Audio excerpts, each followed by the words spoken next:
Hello guys. तो आज के सेशन में जो हम लोग बात करने वाले हैं वो एसएससी एमटीएस एंड सीपीओ के बारे में बात करने वाले हैं। जो हम लोग मोस्ट एक्सपेक्टेड क्वेश्चन के बारे में बात करने वाले हैं, जो अभी तक आए हुए हैं, एसएससी एग्जाम में पूछे हुए हैं, उनके बारे में आज हम लोग बात करने वाले हैं। ठीक है। सबसे पहले क्वेश्चन की अगर मैं बात करूं तो सबसे पहले क्वेश्चन कौन से आने वाला है वो देखते हैं। क्वेश्चन नंबर 1 जो कह रहा है वो ये बोल रहा है कि दो संख्याएं 4 और 28, उनका थर्ड प्रोपोर्शन निकालना है। यानी दो संख्या हैं जो 4 है और 28 है। इसका तो मैं क्या निकालना है, थर्ड प्रोपोर्शन यानी तृतीय अनुपात निकालना है। तो इसको हम निकाल सकते हैं भाई। तृतीय अनुपात का फॉर्मूला क्या होता है, बी स्क्वायर अपॉन ए। ठीक है। और जब बी स्क्वायर अपॉन ए करेंगे तो 28 × 28 अपॉन 4। और 4 से जैसे हमने इसे कट किया तो हमें पता चला 7 का मल्टीपल आ रहा है। 4 से इसे कट करेंगे तो कितना आ जाएगा, 7। 7 का मल्टीपल कौन सा है, ये तो है नहीं। ठीक है। और सारे हैं। अब हमें देखना है 7 8 या 56, लास्ट में 6 आ रहा है। 7 8 या 56, ये भी खत्म हो गया, ये भी खत्म हो गया, एक ही ऑप्शन बचा 196। तो 7 × 28 का जब हम मल्टीपल करेंगे तो हमारे पास 196 आ जाए। ठीक है। नेक्स्ट क्वेश्चन देखते हैं।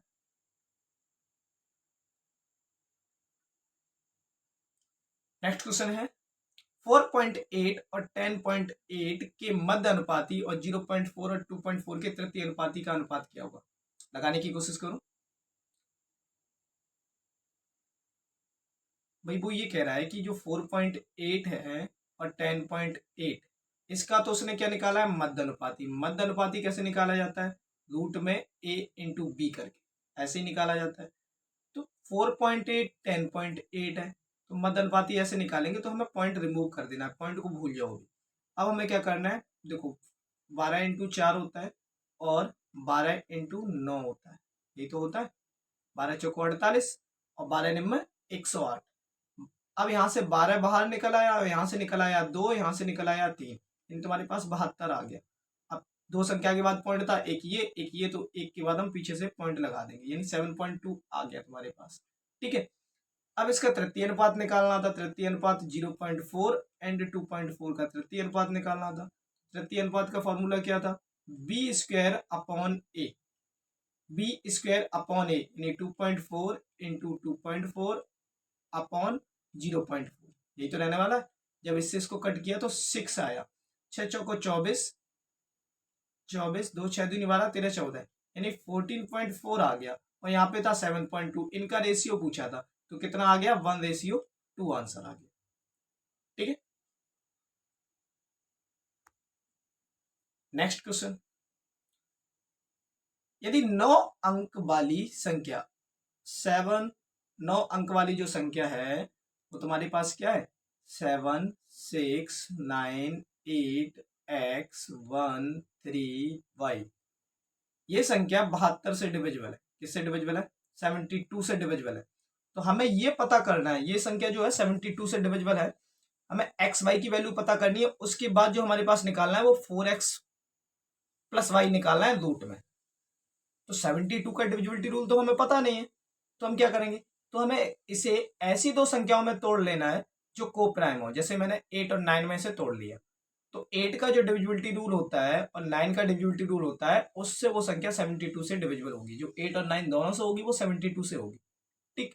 तो ये जो नंबर लिखा हुआ है इसमें लास्ट के 3 अंक देखो, 38y4, यानी 38y4, ये तो है ना 38y।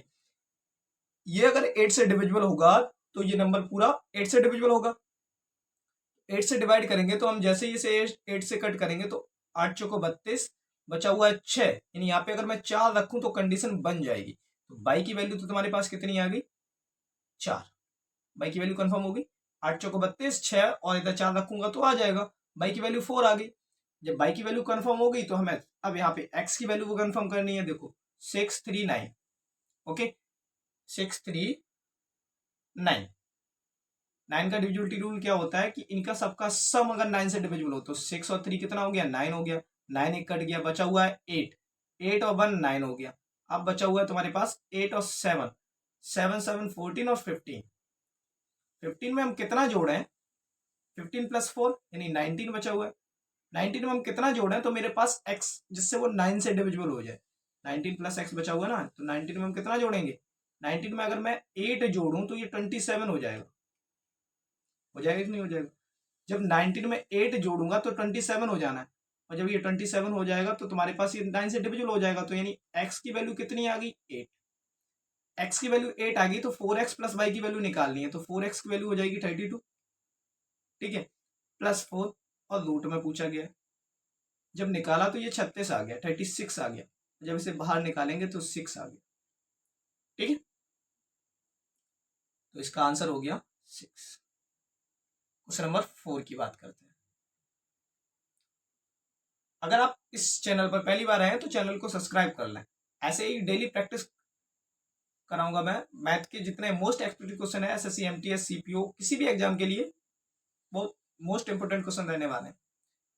यदि 5306P2 संख्या 3 से विभाज्य है, जो ये नंबर लिख रहा है ना 5306P2, ये जो नंबर है वो 3 से डिवाइड है, पूरा ये नंबर है ना वो 3 से डिविजिबल है, तो वो ये पूछ रहा है जो P है, ये क्या है? P है जो तुम्हारे पास ये वाला P, ये P, इसका अधिकतम मान और न्यूनतम मान के स्क्वायर का अंतर क्या होगा? तो देखो 6 3 9, 3 का डिविजिबिलिटी रूल क्या होता है? इसके अंकों का सम, इसके अंकों का सम अगर 3 से डिविजिबल होगा तो ये नंबर पूरा किससे डिविजिबल होगा? 3 से डिविजिबल होगा। ओके, तो 6 3 9 हो गया, 5 6 7, 7 प्लस P बचा हुआ है, तो P की न्यूनतम वैल्यू तो 2 आ गई क्योंकि 9 हो जाएगा, 3 से डिविजिबल हो जाएगा। अगर मैं अधिकतम वैल्यू की बात करूं तो अधिकतम तुम्हारे पास आ जाएगी 7 8, 7 7 14 15, यानी 15 भी डिविजिबल हो जाएगा, तो अधिकतम वैल्यू 8 आ गई, न्यूनतम 2 आ गई। 8 का स्क्वायर होता है 64 और माइनस 2 का स्क्वायर होता है 4, यानी आंसर आ गया तुम्हारे पास 60। ठीक, नेक्स्ट बात करते हैं।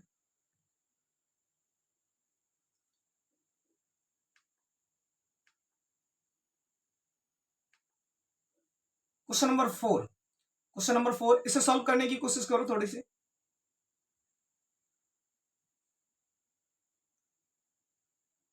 क्वेश्चन नंबर 4 कह रहा है 108 108 108, यहाँ पे मल्टीपल था, ठीक है, 108 माइनस 92 92 92, ये जो नंबर है पूरा और नीचे है, इसे सॉल्व करने के लिए सिर्फ हमें करना क्या है? 108 में से 92 माइनस कर देना और आंसर आ जाना है 60। अब कैसे वो देखो, देखो हमारे पास जो ऊपर बनना है ना वो ए क्यूब बनना है, नीचे क्या बनना है? B cube. अगर मैं इन दोनों को देखूं A square plus B square plus A B, ये जो आइडेंटिटी होती है वो ए माइनस बी के बराबर होती है, किसके बराबर? ए माइनस बी के बराबर होती है, ए क्यूब प्लस बी क्यूब की आइडेंटिटी लग रही है, तो हम डायरेक्ट क्या करेंगे? 108 में से 92 को माइनस कर देंगे, मेरे पास 16 आंसर आ जाएगा, ठीक है, ज्यादा टाइम नहीं लगाना है इसमें। नेक्स्ट क्वेश्चन की बात करते हैं।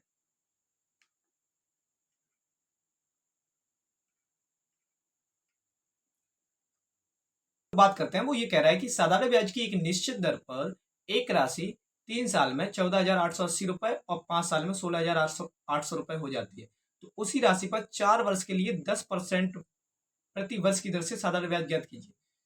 देखो समझना ध्यान से कि 3 वर्ष में जो राशि है वो कितनी हो रही है? 14,880, यानी 3 वर्ष का जो अमाउंट है वो 14,880, 5 साल का जो अमाउंट है वो 16,800 है। तो अगर मैं इनके बीच में देखूं तो इनके बीच में डिफरेंस कितना आया? 2 साल का डिफरेंस आया कि नहीं आया? तो 2 साल का डिफरेंस यहाँ पे भी आना चाहिए, कितना आ रहा है? 2 की वैल्यू देखते हैं, जब इसको हमने माइनस किया तो 0 2 और 9 और 1, यानी 1920 आ गया। 2 की वैल्यू 1920 है तो 1 की वैल्यू कितनी रहने वाली है? 2 ने 18, 2 छक्के 12, 0 960 रहने वाली है। 1 साल, 1 की वैल्यू 960 है, यानी ये 1 साल का ब्याज है। जब 1 साल का ब्याज ये तो 3 में रख के देख लो चाहे 5 में रख के देख लो, हमारे पास प्रिंसिपल आ जाना है।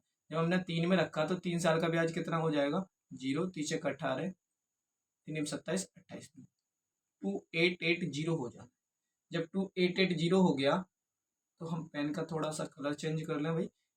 2880 हो गया, ये 3 साल का ब्याज हो गया। क्या हो गया? 3 साल का ब्याज।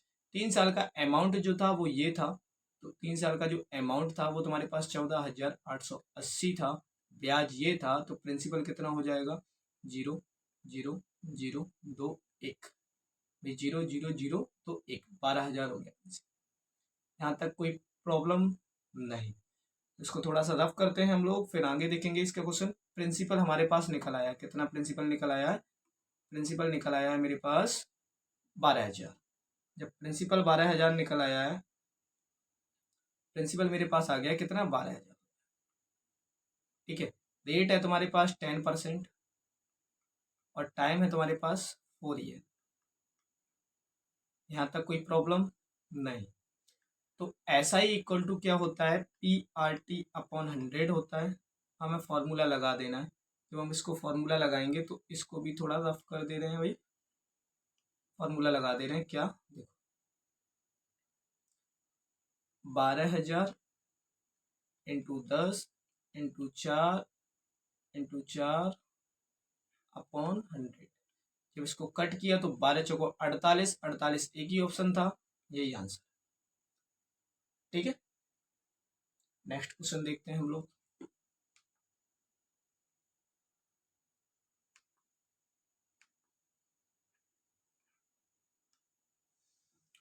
इस क्वेश्चन को करने की कोशिश करो। 144, 192 और 216 का फोर्थ प्रोपोर्शन क्या होगा। फोर्थ प्रोपोर्शन यहाँ पे तुमसे पूछ रहा है, 144, 192 और 216 का फोर्थ प्रोपोर्शन पूछ रहा है ये वाला। हम निकाल सकते हैं सिंपल तरीके से। होता है क्या है कि इन दोनों का मल्टीपल और इन दोनों का मल्टीपल बराबर होता है। तो 144 into X equal to 192 into 216, यही रहने वाला है। अब अगर हम x की वैल्यू निकालेंगे तो इसको हम इधर भेज देंगे 144, और 144 का मतलब कितना हो गया, 12 इंटू 12। 12 से इसे कट किया तो कितना गया, 12 × 12, 12 छक्के 12, 12 से इसे कट किया तो कितना हो गया, 12 × 12, 12 12 × 8 = 96, यानी तुम्हारे पास 16 इंटू 18 आ गया। 16 इंटू 18, 8 × 48 होता है। एक ही ऑप्शन में दिख रहा है 8 यूनिट प्लेस, आंसर आ जाना। ठीक, नेक्स्ट क्वेश्चन की बात करते हैं हम लोग।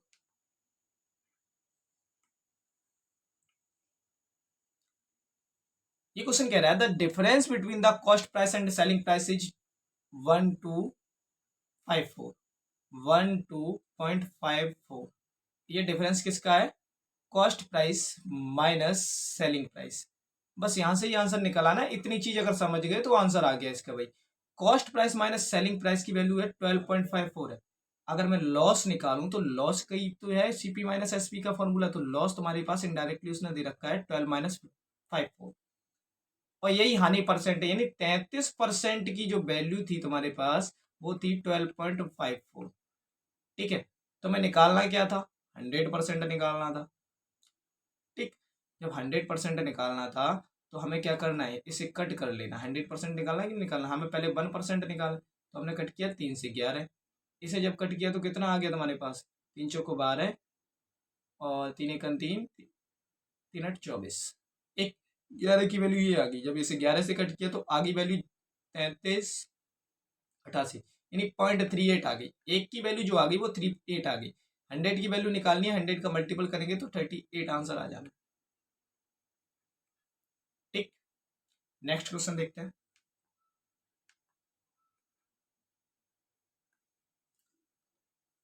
नेक्स्ट क्वेश्चन कह रहा है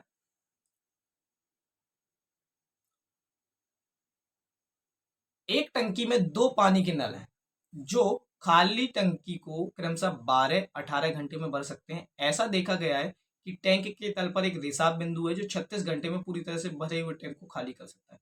यदि खाली टंकी को भरने के लिए दोनों पानी के नल एक ही समय खोले जाते हैं तो रिसाव बिंदु की मरम्मत 1 घंटे बाद की जाती है, तो खाली टंकी कितने समय में पूरी भर जाएगी। देखो यहाँ पे समझना ये है कि एक ए है, एक बी है, एक सी है, 3 चीजें हैं, 3 नल है। ये काम जो कर रहा है वो 12 घंटे में कर रहा है, ये काम जो कर रहा है वो 18 घंटे में कर रहा है, ये काम जो कर रहा है वो 36 घंटे में कर रहा है। अब कोई रिसाव का काम कर रहा है, कोई भरने का काम कर रहा है, उससे मतलब नहीं, काम कर रहा है बस। ठीक, जब हमने टोटल काम निकाला तो मेरे पास कितना निकल आएगा, इनका एलसीएम लेना है 36, इनका एलसीएम लिया तो 36 टोटल आ गया वर्क। ठीक, अगर मैं यहाँ पे देखूं तो इसकी ए की जो इफिशियंसी है वो कितनी है, 3 यूनिट। बी की इफिशियंसी कितनी है, 2 यूनिट। सी की इफिशियंसी कितनी है, 1 यूनिट। तो ए प्लस बी तो भरने का काम कर रहे हैं। तो अगर मैं यहाँ पे देखूं 3 + 2, यानी तुम्हारे पास 5 यूनिट तो काम हो रहा है भरने का, और सी अकेला 1 यूनिट खाली काम कर रहा है। तो टोटल काम कितना हो रहा है, 4 यूनिट काम हो रहा है कि नहीं हो रहा है भाई। सी 1 यूनिट खाली कर रहा है, ए बी दोनों भर रहे हैं, तो इसमें से इसको माइनस करेंगे तो टोटल काम कितना हो रहा है, 4 यूनिट। एक दिन में 4 यूनिट काम हो जाता है, 1 घंटे बाद टंकी सही हो जाती है, बाकी बचा हुआ काम ए भी करना है। तो 4 यूनिट तो काम यहाँ पे हो गया, बचा हुआ काम कितना है तुम्हारे पास 32 यूनिट। अब 32 यूनिट काम करना है किस किस को, ए प्लस बी को। ए प्लस बी को 32 यूनिट काम करना है, यानी 1 घंटे का काम तो यहाँ पे हो चुका है। ए प्लस बी की इफिशियंसी है 5। ए प्लस बी अगर एक दिन में 5 यूनिट काम करते हैं, 1 घंटे में 5 यूनिट काम करते हैं, तो 32 यूनिट काम करने में टाइम लगेगा उन्हें 32/5। जब इसे कट किया तो मेरे पास आ गया 6 होल 2/5, यानी 6 घंटे 24 मिनट आ गए। 6 घंटे 24 मिनट ये आ गए। 1 घंटा यहाँ पे था, जब इसमें ऐड किया 1 घंटा तो कितना हो गया, 7 घंटे 24 मिनट में टंकी पूरी भर जाएगी। ओके, समझ में आ गया ना। इसका आंसर कितना आया, 7 hour 24 minute में पूरी टंकी भर जाएगी। नेक्स्ट क्वेश्चन देखते हैं।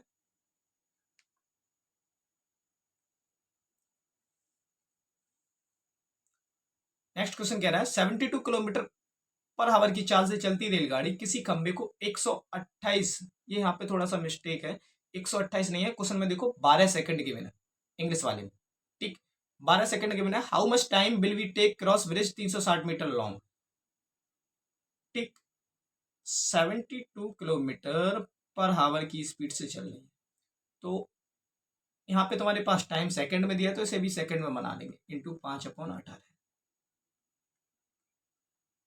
यानी मेरे पास आ गया 20 मीटर पर सेकंड। 10 की क्या है स्पीड, 10 की स्पीड है 20 मीटर पर सेकंड। तो डिस्टेंस कितनी होगी, डिस्टेंस हमारे पास निकलेगी स्पीड इंटू टाइम, यानी 20 इंटू 12 कितनी आ गई 240 मीटर। ये ट्रेन की डिस्टेंस आ गई, किसकी आ गई, ट्रेन की। जब ट्रेन की ये आ गई, ब्रिज की तुम्हारे पास कितनी है, ब्रिज की है 360, टोटल तुम्हारे पास कितनी हो गई, 0 6 4 10 3 2 5 6 600। तो टोटल डिस्टेंस तो तुम्हारे पास कितनी आ गई, 600 आ गई। जब टोटल डिस्टेंस 600 आ गई, अब उसे पार करने में टाइम कितने लगेगा, स्पीड तो तुम्हारे पास ये थी 20 मीटर पर सेकंड, तो स्पीड का फॉर्मूला लगा दो, speed equal to distance upon time, यानी टाइम हमें निकालना है तो time equal to distance upon speed होता है, तो हम इसे क्या करेंगे 20 से डिवाइड कर देंगे, और जब डिवाइड किया तो मेरे पास 30 आ जाना है। कितना आ गया, 30 आंसर आ गया। बात समझ में आ गई, 30 ए ऑप्शन था, ठीक। नेक्स्ट क्वेश्चन देखते हैं।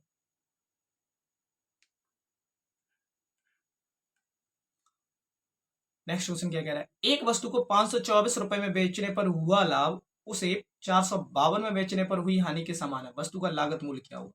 एक बात बताना, अगर मैं वस्तु 524 रुपए में बेच रहा हूं तो मेरे को जो लाभ हो रहा है ना x रुपए का, वही 452 में बेचने पर हमें क्या होता है, हानि होती है, यानी x का लॉस होता है। अगर ये x का लॉस होता है, यहाँ प्रॉफिट होता है, ठीक। ये तो SP है ना दोनों, अब हमें CP निकालना है।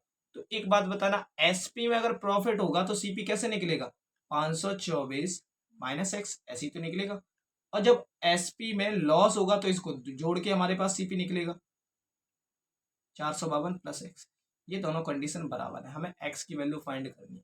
जब x की वैल्यू फाइंड करेंगे तो ये उधर जाएगा 2x हो जाएगा, और 524 में से हमने 452 माइनस कर देना, मेरे पास कितना आ जाएगा 2x।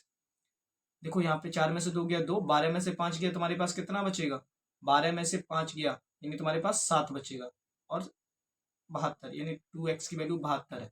x की वैल्यू कितनी आ गई 36। x जब तुम्हारे पास 36 आ गया तो किसी में भी माइनस कर दो, यानी 452 में से हमने प्लस कर देना, 452 में हम प्लस कर देंगे कितना 36, 6 7 8, एक ही ऑप्शन आ रहा है 8 वाला, यूनिट प्लेस से देखो 5 3 8 488 आंसर आ गया। तो आज के मोस्ट एक्सपेक्टेड क्वेश्चन कैसे लगे, अगर वीडियो थोड़ी सी भी अच्छी लगी हो तो चैनल को सब्सक्राइब कर लें, और हर रोज प्रैक्टिस के लिए विथ ट्रिक जो हम लोग थ्रू ऑप्शन कर रहे थे क्वेश्चन, ये चीज़ सीखने के लिए अपने यूट्यूब चैनल जिंगे एग्जाम को सब्सक्राइब जरूर कर लें। और आज शाम को जो परसेंटेज की क्लास होने वाली है बिल्कुल बेसिक तरीके से होने वाली है, अगर कोई भी न्यू स्टूडेंट है जिसे पढ़ना है तो आप परसेंटेज की क्लास ले सकते हैं। थैंक यू, धन्यवाद।